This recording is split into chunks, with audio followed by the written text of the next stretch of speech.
Hello everyone and welcome back to an unboxing. I haven't done one of these in so long and I didn't think I would be doing one of these today. I thought this would come in tomorrow because I was checking the tracking. It was like, it's on time, but then it like transitioned from post office, whatever, UPS, whatever. Point is, lessons learned, if you're going to pre-order something, don't pre-order it from Amazon, pre-order it from Barnes & Noble, because this is actually scheduled to come out not tomorrow, but the day after tomorrow, on the 28th. And so, if you do want to order it though, I'm pretty sure, you know, Amazon's going to follow through, but, you know, I remember when I pre-ordered from Amazon the Ostara Tarot, and that took forever. That, like it always, they were always out of stock. I don't know what it is, but Barnes & Noble, they followed through. They followed through. Well, I hope this is what it is. I hope this is what it is. So let's see. Ooh, it is. Ooh, what is this? What did they throw in here? Harry's. Oh, awesome. That's actually a brand I use. Let's see, what is this? A Harry's coupon, right? Yeah, what is this? Redeem your trial set. Oh, $13. Oh, look at that. Huh. Barnes & Noble always throws in those random things. Also, this wine thing. What is this? Wine voucher for $100. My parents would love that. So yeah, I always like it when Barnes & Noble throws in that shit. Well, I'm not sure about that. I don't know about this, but this is what we hear about. This is what, oh girl, ooh, Red Feather really slapped that on there. I was like, okay, did Red Feather do this? Did Edison Books do this? Because when I first heard of this reprint, I saw that it was Red Feather. No, I saw that it was Edison that was printing it out. There's some specificities as to what, you know, who owns what and what owns what and who printed what. But it seems that, you know, Red Feather is, I don't know. I don't know if Red Feather and Edison have a deal going on or what. I don't know. Point is, this deck is here in our hands and it is back. This is the Oracle of the Radiant Sun. Oh my gosh. And let me feel this box. Okay. So the last deck from Caroline Smith and John Astroff that I have is the Moon Oracle. And that is a very lovely deck. But this, though, is the one that I was really looking forward to. So let's see. I know a lot of people are off put by Schiffer, but Red Feather is like the new thing. Like, Schiffer is still publishing their own books outside of that, but Red Feather is like the offshoot, you know, imprint of Schiffer. And they do all the metaphysical stuff. They do all the tarot decks and all that. So they are reprinting the Marielle Tarot. They have another deck. I can't remember what else. They have Tarot of the Moors, all that. Point is, it seems that they're switching things up. I'm not sure what's up with this packaging, whether this is an Edison thing or what, but let's see. Yeah, this is definitely, I feel like this is Edison cardstock. This isn't,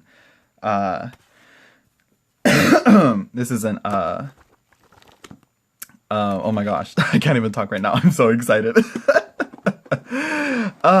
This isn't typical Schiffer packaging. That's just it. Or Red Feather packaging, because they don't do... This is Edison right here. This is all Edison style. So I'm not sure what's going on. I'm not sure on this, but whatever. Point is, we have this here. This deck is finally ours again. I thought the box was going to be smaller, though. Much smaller. Maybe something around the size of, I don't know, like... I can't think of like a good box size. I don't know. I was thinking that maybe like the booklet and the deck would fit together because it's a rather small deck. I thought it'd fit something in like this, you know. But you know, I'm glad that they have the full guidebook here. And this is one deck that I was like super excited to have to try and make or try to do astrological cartomantic readings, because there are a few other decks that I have. Of course, the Moon Oracle. I have the what's it called? The oh my gosh, the it's right here, Spirit de la Lune Oracle. I have the Cosmos Tarot and Oracle set, but this is the only one that I was like, okay, this is the one that I really want. The backs are different, I will say, from what I've seen from the first edition of it. you know, I do like the first edition backs. They were like borderless. They didn't have this plain border here, and it just seemed much more radiant, you know. So yeah, the borders were like this as well. The colors are, you know, pretty much the same. And I liked the art style of this deck. Let me actually really quickly zoom this in because these cards are really, really, really small. So there we go. I hope that's better. I hope. There we go. Much better. There, you see? So yeah, here's a comparison to standard tarot size. So right there. It's much smaller, a bit thinner, you know. Let me compare it to a playing card deck. Do I have one? I can't. Wait, right here. Here we go. Here's a playing card size. Because I'm pretty sure this is closer to a playing card. Yeah, it's a bit taller, a bit wider than a playing card. So yeah. Let's see. So what is this? Bridge size? I don't know. Point is, this is a very different deck. I don't think Caroline Smith illustrated this.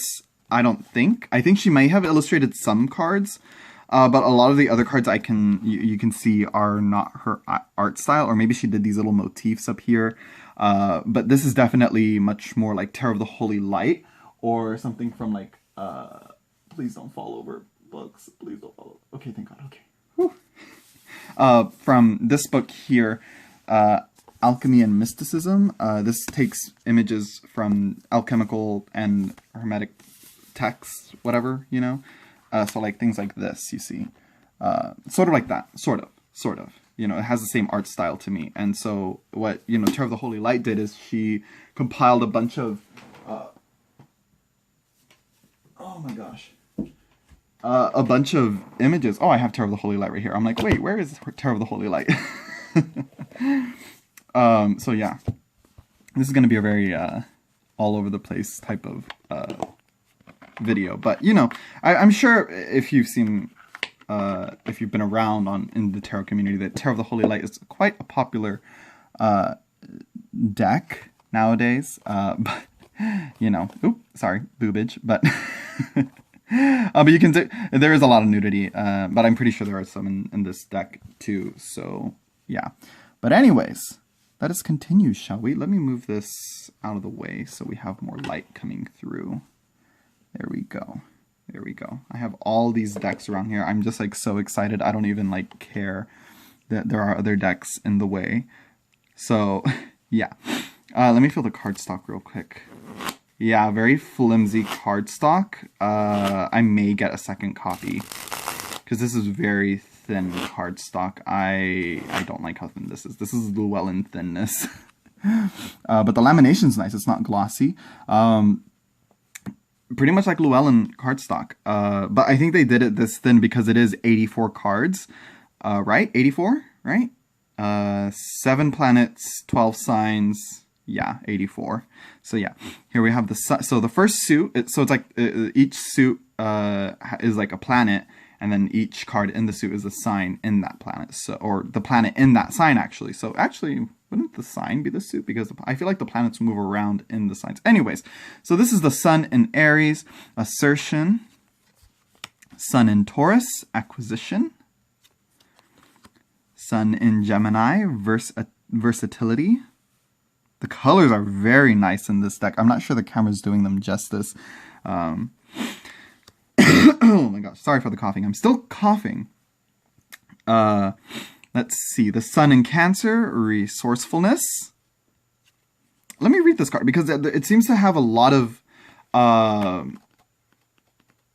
different what's it called, cultures and beliefs in here. Like this is very Native American, and I think the sun in Virgo is very Egyptian like. So let's see what the guidebook says. Ooh, there's quite a bit in here. So let's see. Number 4, resourcefulness, Sun in Cancer. The Sun is fortune, Cancer is nurturing, attachment. Oh, that's interesting. Let me see if it says it for like Moon and Gemini. Yeah, so Gemini is like, she puts keywords for each of the planets and the signs. So Sun is fortune and Cancer is nurturing, attachment. So you would combine like fortune with nurturing, attachment. So that would be, you know, that would get you, like, you know, Sun plus Cancer equals resourcefulness, essentially is what this system is saying. So let's see. Personal, the Sun Cancer nature is emotionally sensitive and considers feelings to be of paramount importance. This card describes a powerfully nurturing person, and whether the question it relates to concerns family, home, or business, the same caring qualities come into play. As people with this planet or sign combination experience most things in an emotional level, decisions are based on how they feel rather than cold logic. Sun Cancer people also have an excellent memory for past life events. The need for security is prominent for Sun Cancerians, and indeed this card defines a careful person who is happier with a little something put away for a rainy day. Someone with this planet or sign aspect feels a strong need to collect and accumulate both objects and helpful people, and has difficulty in getting rid of things. Just in case they come in handy, has difficulty in getting rid of things just in case they come in handy. There you go. Can I read? No. This shrewd and acquisitive talent is useful in business, in which the Sun Cancerian excels. Jesus, I can't read today for some reason. This shrewd and acquisitive talent is useful in business, in which the Sun Cancerian excels. Often people... Focus on the commas, Zach. Often, people with this aspect expend time and energy in making the home a place of beauty and luxury. Such a natural feeling for prosperity and its potential gives a head start in real estate matters. Sun Cancer people put down strong roots, and it takes a lot to move them once they're settled. When selected, this card suggests that family background is more than usually important.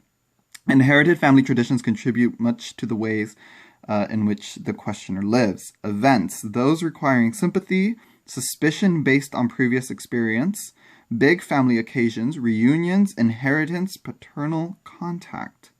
And so there you go. So, interesting. So let's see. And then it has a quick little blurb right under the card. In a black landscape, a raven converts a discarded vase into a highly decorative home. Ah, okay. But what is this symbol here? I know I've seen this symbol here. Definitely, like, you can definitely look up the symbols in this one, but you have to know, like, what this symbol is called. I'm sure someone will know watching this back. Let me know what, if you have the first edition of the book, here is what this reprint looks like. Let me know if there's anything different about the guidebook. I'm sure there's not much, but that's quite a bit of information. And this is going to be a fun little deck to sit down and study and break down, and I'll definitely be working with it with the Moon Oracle as well. Here's Fortune. I know this symbol here. The oh my gosh, what is it called? I can't remember, but it's also in in the Tarot of the Holy Light. It's in the King of Cups. Hopefully I can find it soon, but no, I'm not going to show it. But I can't remember what it's called. Let me see if it'll point out that symbol, because I wish it did, like, break down, like, oh, this is the symbol here. Let's see. A benign sun warms the world, its great rays giving a glow of creative life to a small planet. So yeah, here we have Sun in Leo. Let me see. I'm trying to see if it does show anything. If it talks about, no, I wish it did show, like, oh, this symbol here, you know, because there's always, like, a little, like, there's multiple symbols in different sections. It's, you know, it's very different. So here we have health. This might be illustrated by Caroline Smith. I'm not sure. Here we have Harmony. Very beautiful card here. The Sun in Libra. Libra.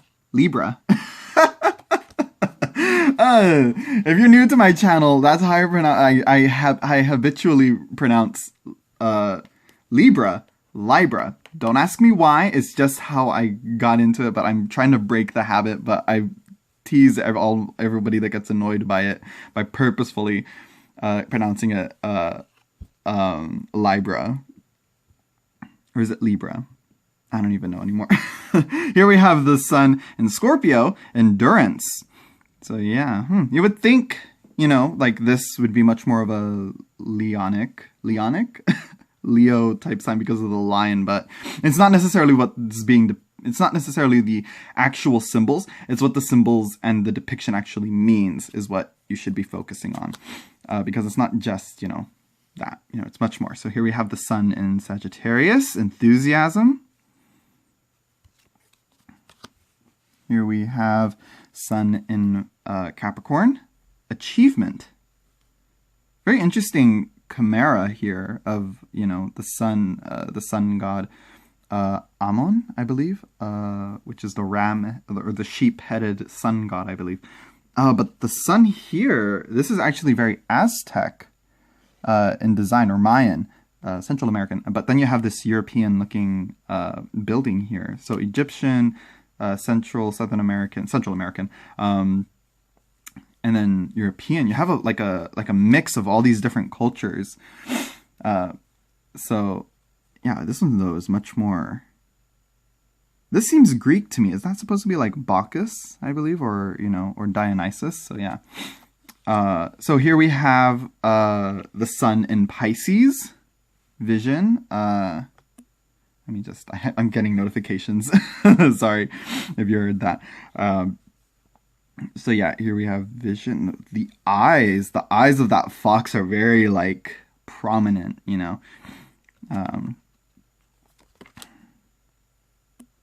So yeah, there we go. Oh, the moon in Aries, the protection with the tiger. I love this deck already. 10 out of 10. 10 out of 10. But then you also have this mother figure here. The mother tiger, perhaps. I wonder what this Egyptian symbol means. It looks Egyptian to me. It could be something else. It looks like an Egyptian hieroglyph. But the moon, I'm not sure. Maybe an altar, perhaps? Here we have the moon in Taurus, exaltation. The moon in the moon is ruled by Taurus. I believe that's how you say that, right? Yeah. Or it's exalted in Taurus. I don't know. But certain signs, certain planets do better in certain signs. So the moon in Taurus, I think that's what it is. If not, it's Venus in Taurus. Or is it Venus in Libra? I don't even remember. I need to make a mental note about that. So here, here, this one's probably the most, ambiguous of them all. You see just a bunch of plants and, it's like a bountiful harvest, I guess, is what you get from this. So yeah, here we have the moon in Gemini, adaptability. So you have two depictions here, Egyptian here, but then you have Hindu, I believe this is, with Kali, I believe that this is supposed to be a depiction of. But you see, it's very like mishmash of different cultures. So this is, you see the Egyptian Ankh here. I'm not sure if you can see that there. Come on, focus. There it is. Or it looks like an Ankh. It looks like a weird Ankh there with the arms broken. But yeah, seems like an amalgamation of a bunch of different,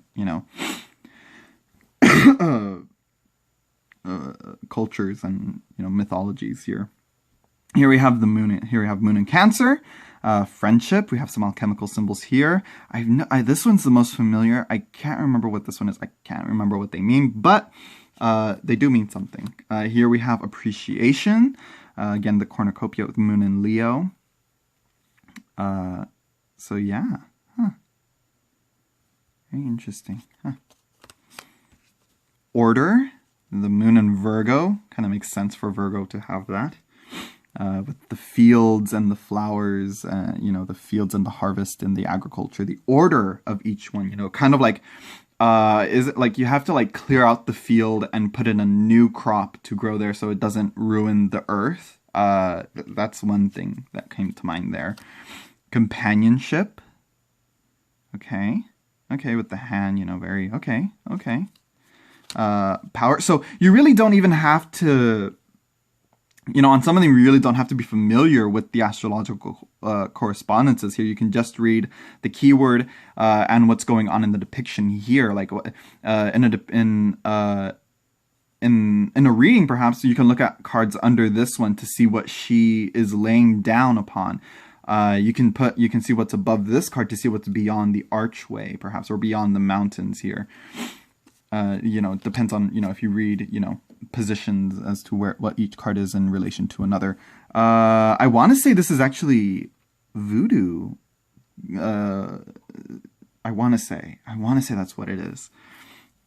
Here I have the moon in Sagittarius, optimism.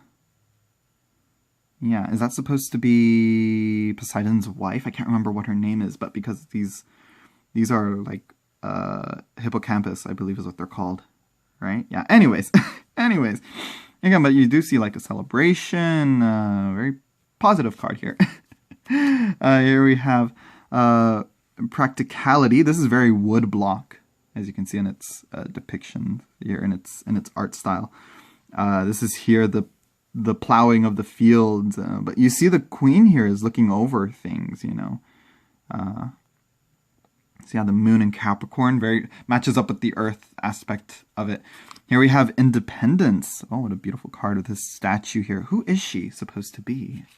I wish the guidebook did explain more, like the symbols and the depictions going on here, because this is obviously the ring around here. There's something going on in those little rectangles. You can almost see little glyphs in there, but you can't really make out what they are. But yeah, here we have the moon in Aquarius, though, independence. Very interesting looking field here. Anyways, empathy.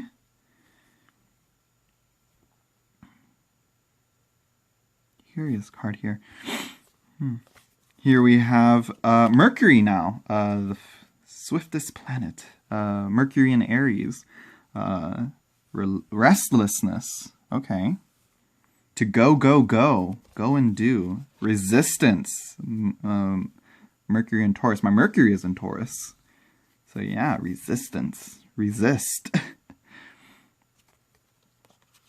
Here you have Mercury in Gemini. Excitement. Intuition. Again, Hindu. It's very interesting now that you see a change. Like, this is now at an angle here. All the cards are now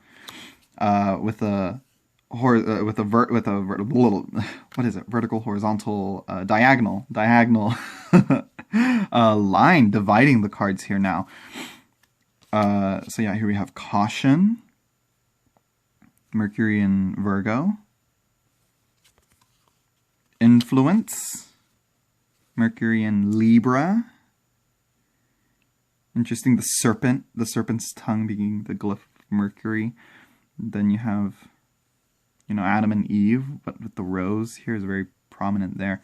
Here we have extremism. So you do see like a lot of different art styles that may not match up, but you do see a lot of similar ones. So, you know, here we have discovery, Mercury in Sagittarius. Of course, makes sense.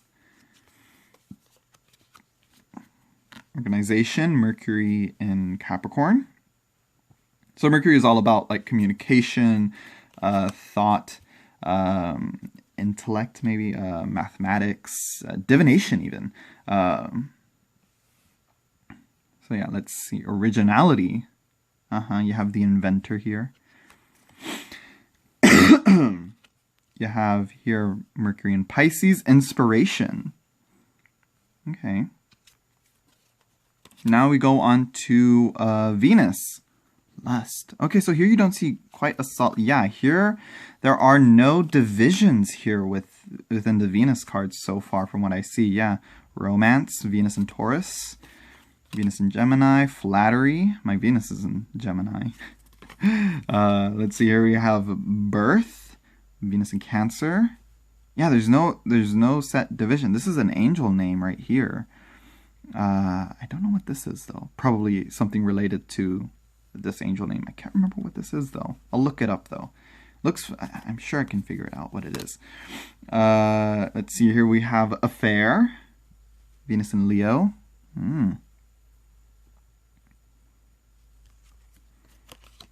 Discrimination. Indecision. Secrets. Secrets. Venus in Scorpio. Flirtation. Venus in Sagittarius. And then convention. Looks very restrained and, you know, contained here. Detachment. submission. And then we go on to Mars here. All right, so Mars is very active, very combative, very energetic. Impulsiveness. My Mars is in Aries. Defense, yeah. Let me see, 1, 2, 3, 4, 5, 6 of Swords. Not quite. Anyways, wonder what that coin is. Interesting coin. Man-headed bull, man-faced bull. Decision. You see the chessboard here. So you see now, here we have half and then a quarter division here. Quarrel with Mars and Cancer. Yeah, okay. Egotism. Again, that with the Egyptian here. Criticism. Ooh. It's like she's pointing out, like, really? That necklace with those earrings? Okay. Here we have Mars and Libra. Choice. Okay, the legs are very concerning to me. Mars and Scorpio. Revenge. Very interesting how it's like you see it here transcending up to this top right corner. I'm sure there's, and then it's like connecting to this one. It's like a bridge to all of these. This here is another alchemical text depiction here. Domination. Oh, interesting. You have the is that supposed to be like Cain and Abel, or perhaps something else? You know, you see Hebrew, Christian, Islamic symbols here, I believe. I could be wrong on that. Here we have authority. This is a word that's been popping up, maybe because I'm reading this book here. Where is it called? Authority. The sequel to Annihilation. My authority. So yeah. Rebellion, Mars and Aquarius. And it's very, you can get your Thoth tarot and you can compare and contrast the meanings between the minor arcana that are associated with this. Like Mars and Pisces is the 10 of Cups, I believe, satiety. But here it's escape. You see a Buddha here. But you see they're running away. They're escaping, they're leaving. Here we have Jupiter now. So yeah, Jupiter in Aries. So I think Jupiter's all going to have these diamond shape borders here. So enterprise, yeah. Status. Bluff. This is a goddess statue. I'm not sure who it is. I'm sure someone in the comments will know. Speculation. The Cancerian crab. These figures are very like playing card like. Here we have publicity.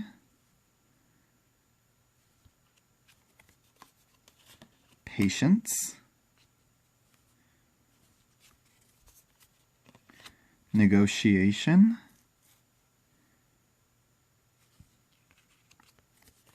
Manipulation.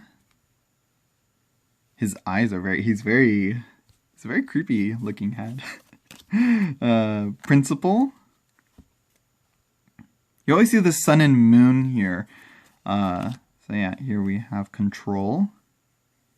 Sulfur, and I'm not sure what the symbol is. The Ouroboros. Innovation. Okay, with the Ankh. Yeah. Seduction.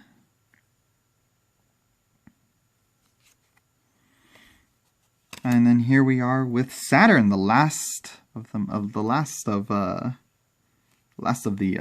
cards here, the suits.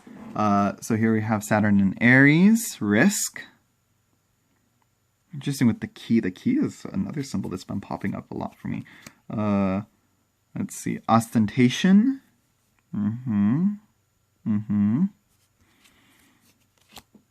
Concentration.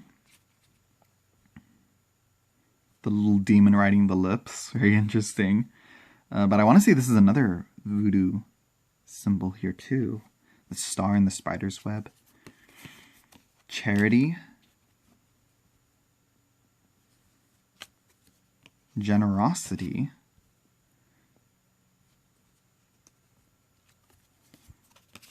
isolation, devotion, inheritance,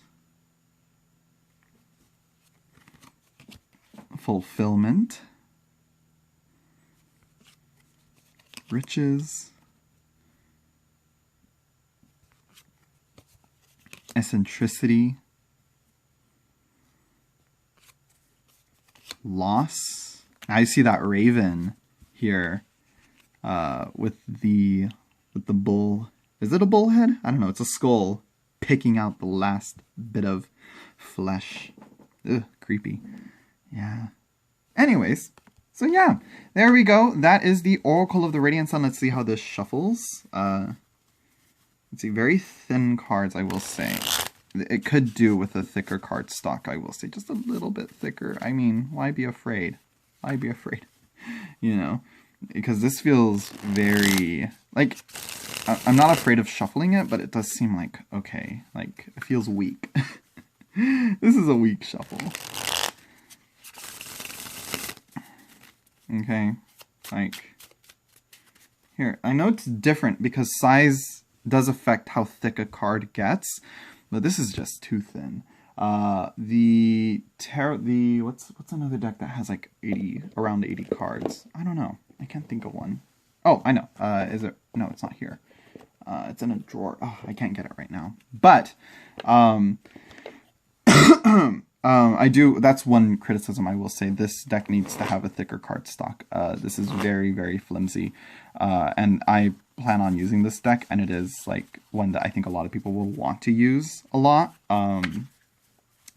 It seems to remind me a lot of like Normand and Sibylla. There's another deck out there. There's a few other decks that are very similar to this though, in style at least, where it's like the main image, and then you'll have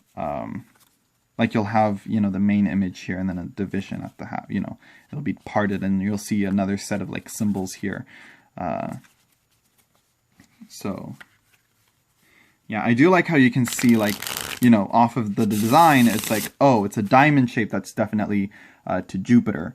You know, so you're not looking at the little keys. If you memorize, you know, like, oh, diamond shape, that's to Jupiter. Oh, it's a diagonal like this. Oh, it's Mercury. You know.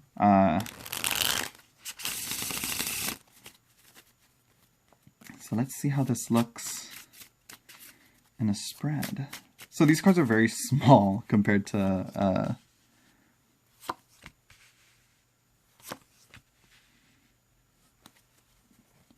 so yeah. There you go.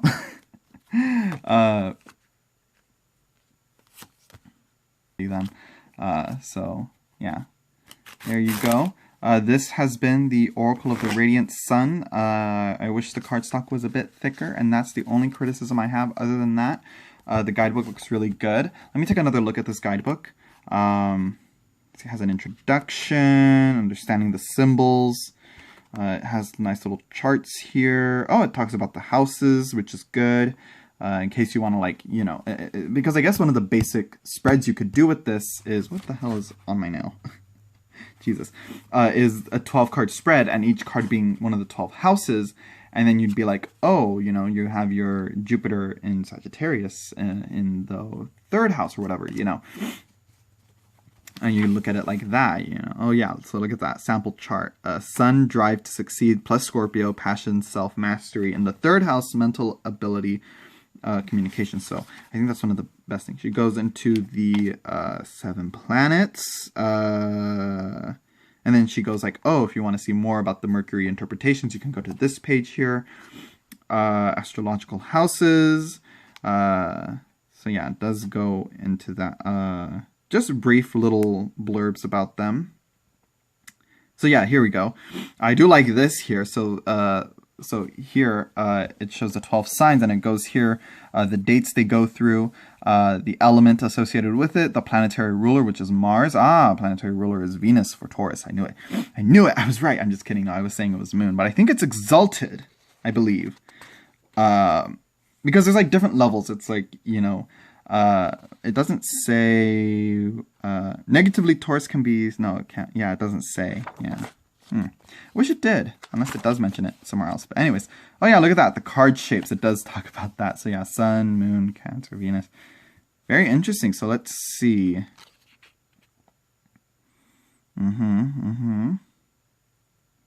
Interpretations that follow based on traditional astrology form a starting point. How you use them is your creative challenge. You describe first a personality type arising from the planet sign combination, assess what the card indicates in a reading, and outline events associated with it.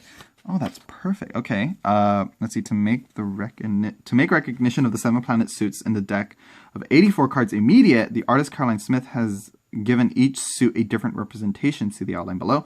The illustrations are her own instinctively inspired interpretations of the meanings of the cards, and use powerful figurative and symbolic imagery. No two people see the interpret images in the same way. Each symbol means different things to different eyes. Regular practice will extend your impression of the truths behind the images and develop your instinctive understanding of the cards. So yeah, this is definitely a very customizable system, which I do like that. I love the amount of information that she goes into the cards, but I do wish they did talk about, a basic meaning of, the different symbols. But you can easily look up, get yourself a book of symbols and, use that as a basic building block to show what your readings, to show what the cards are saying, in the symbols here. Oh, sorry about that. Sorry for the coughing. So yeah. So yeah, it does go into some spreads. Let me see the sun year. Yeah, goes into different readings and gives like a quick, little, example reading with that. So let's see, what is this? The orrery? So let's see. To make this type of readings, deal the cards on the same circle of the 12 of the sun. So position. Oh, okay. Okay, so you only turn over the cards that are like important to what is being pertained to what the question is. So yeah, let's see in the further reading. Gives different, oh look at that, 777 and Other Kabbalistic Writings by Aleister Crowley. A Dictionary of Symbols by J.E. Serlo. Is this the one that I have? Let me see. Oh no, I have a different one. I have, oh look at that, Amulets and Superstition, Amulets and Talismans, Christian Astrology, Handbook of Horror, is it Horary? Orrery? It sounds weird to say it, but there are plenty of different, books that you can go off on and look at more here. So yeah, look at that, Man and His Symbols by Carl Jung, Secret Teachings of All Ages, Symbols, Signs, and Their Meanings. Okay, yeah.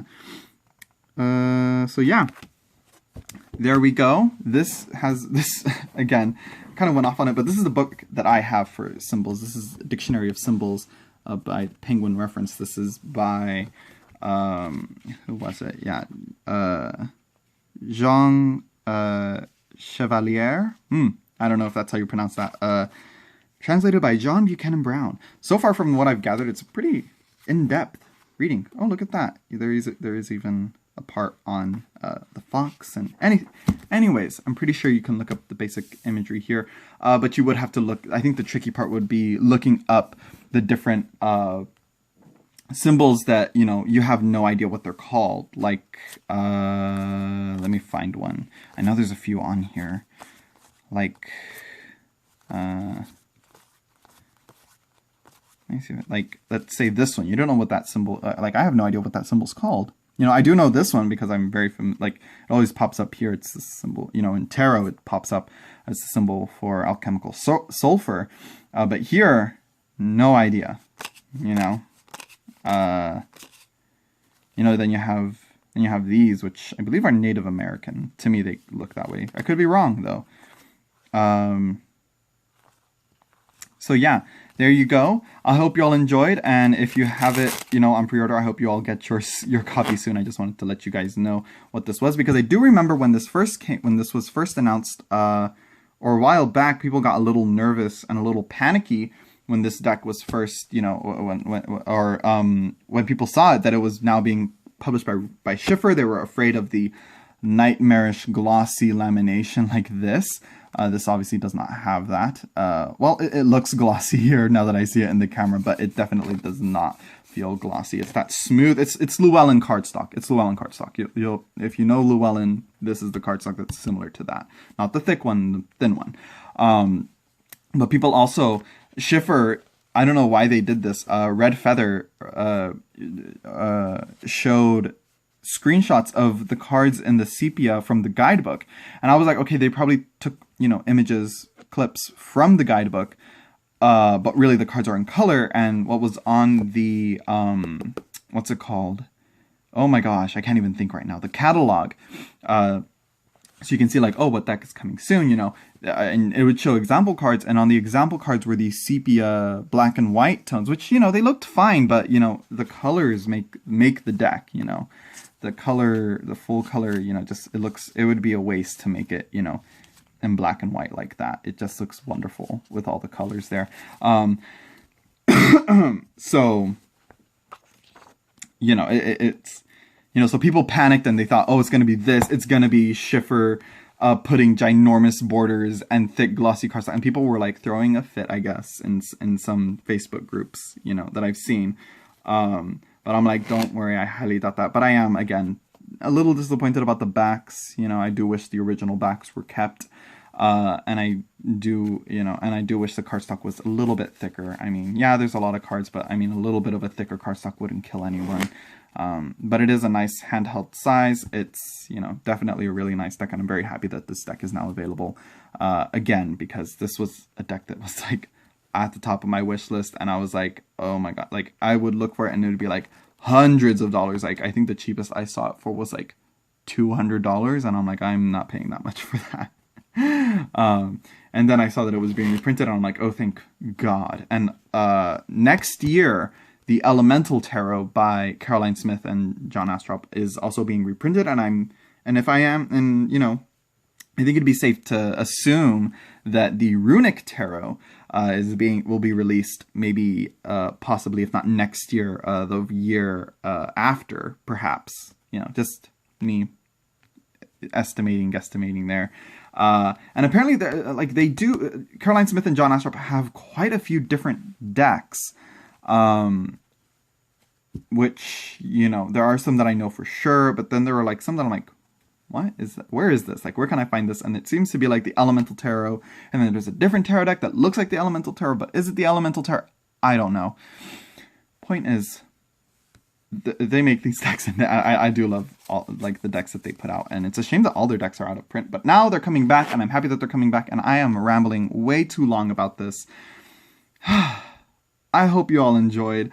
I'm going to try and figure out this system and make my own meanings and learn to use this system and try to offer astrological readings with them, along with the Moon Oracle that they also have, and I'll try to use it with the Cosmos Terran Oracle or the or the Spirit de la Lune. I'll do a video on all my astrology-based Oracle and tarot decks that I have. So yeah, I hope you all enjoyed. I'll see you all later, hopefully in a live stream soon. All right, bye everyone.